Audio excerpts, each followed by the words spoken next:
Hey, if you're trying to fix a Dyson V7 animal bloody vacuum, pain in the ass, the only video out there talking about how to fix this, and this might work, is taking this thing and squeezing it and rinsing it out. As you see, it has little faucets on it saying you can rinse it out, but you can't rinse out the rest of it. And there is a filter in here, right in here. That's also a filter, all right? And it needs to be cleaned, all right? Or you'll just keep getting the pulsating. All right, so what you gotta do, so you're coming nice and close. What you gotta do is you gotta press this latch and pull this thing right out. And then you gotta get this thing off. And to get this thing off, here, one second, I just did it once. Oh yeah, it's these red buttons on the side. See these red buttons right here?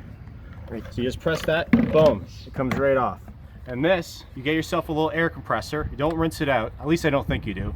If you can rinse it out, tell me in the comments. I didn't have the bravery to do it. But you just get a air compressor can and spray the crap out of it, and I'll clean it out. And then you put it back in and it works. At least it worked for me. So anyways, I hope that helped you, and don't subscribe to me.